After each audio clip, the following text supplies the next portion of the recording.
Será que o Charles do Bronx nunca foi grandes coisas aí dentro do MMA? Será que tudo não passou de uma enganação recordista de bônus de performance da maior organização de MMA do planeta, recordista de finalizações da maior organização de MMA do mundo? Isso aí não passou de sorte. Foi um acaso, não é mesmo? Que o Charles do Bronx ter conquistado tudo isso. Ex-campeão peso leve, a divisão mais profunda e, consequentemente, mais difícil de todo o UFC. Isso aí deve ter caído no colo dele. Não foi trabalho, não foi talento, não foi perseverança.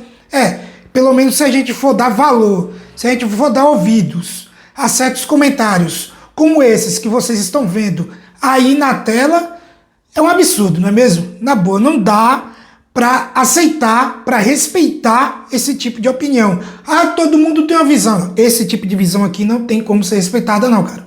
Na boa, você chegar e falar sobre o Charles do Bronx, o cara que tem todos esses números que eu citei aqui, o cara que bateu Michael Chandler quando o mesmo ainda estava no auge, não estava nessa decadência atual não.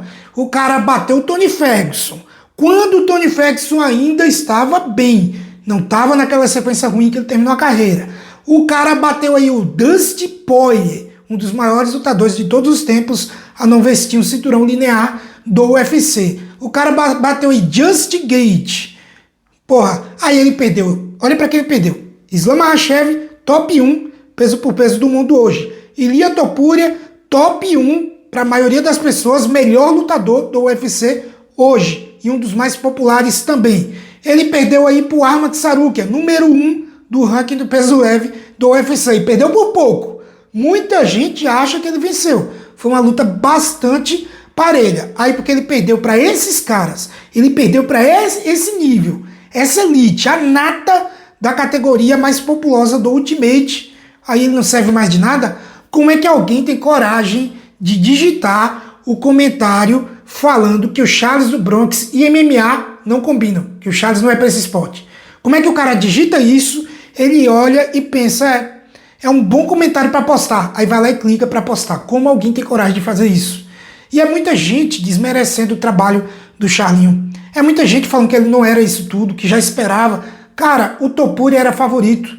Eu falei aqui nesse canal diversas vezes, para mim o Topuria vai vencer. Minha torcida era pro Charles, mas achava que o Topuria iria vencer. Agora, por isso ele é ruim? Ele não combina com MMA? Se tem uma coisa que combina muito é Charles Oliveira e MMA, meu parceiro. É um dos caras mais raçudos da história desse esporte. E para você praticar isso daí, você tem que ser muito macho, muito homem, muito mulher, cara.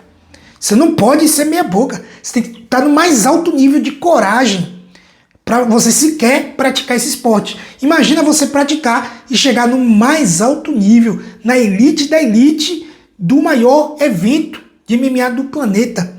No UFC só tem pedreira, ainda mais na categoria dos leves, ainda mais na parte ranqueada, top 10 ali, que o Charles vem enfrentando há muito tempo. Aí o cara não pode perder, que ele já não serve para nada. Lembram do que eu falei aqui sobre o Jon Jones? Que ele estava certo de não enfrentar o Tom Aspinall? Porque se ele enfrenta o Tom Aspinall, mesmo com toda a carreira gloriosa que ele teve, aí ele vai e perde. Fora do auge, com quase 40 anos. O que ia surgir de comentário? Vocês lembram que eu falei? Iriam comentar que o Jon Jones sempre foi uma farsa. Que tá aí a verdade, que o primeiro lutador bom que ele pegou, ele perdeu. Porque ia ser assim, né? Todo mundo ia dizer que o Jon Jones só pegou porcaria. Não ia lembrar que ele pegou o Cormier 2 vezes e venceu o Cormier 2 vezes, que, diga-se de passagem, era muito mais lutador do que o Tom Aspinall. Mas o Cormier estava velho. Dane-se, o auge dele foi naquela idade. Se o Cormier tivesse nos seus 30 anos de idade quando pegou o Jon Jones, ele ia ser muito mais surrado. O auge dele foi na idade que ele enfrentou o Jon Jones, as 2 vezes.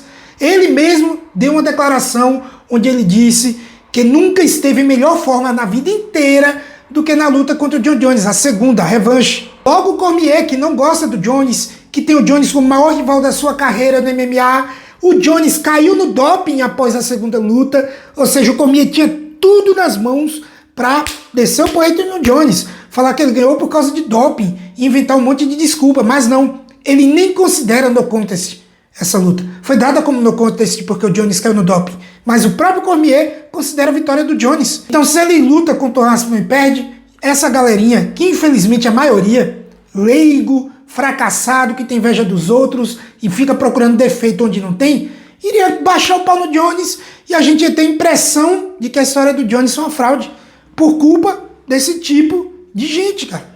Então é isso. Charles do Bronx e MMA é uma das melhores combinações que você pode fazer aí no mundo. Muito raçudo, muito cheio de perseverança, trabalha demais. Mas essa é a minha opinião. Agora eu quero saber a sua visão sobre tudo isso, sobre a carreira do Charlinho, sobre o desempenho dele contra o Topuria. Coloque tudo aqui no campo de comentários. Vai se inscrevendo se ainda não for inscrito. E se chegou até aqui e gostou do conteúdo, não custa nada largar aquele like, clicar em hypar para dar aquela fortalecida. Tamo junto, valeu e até mais.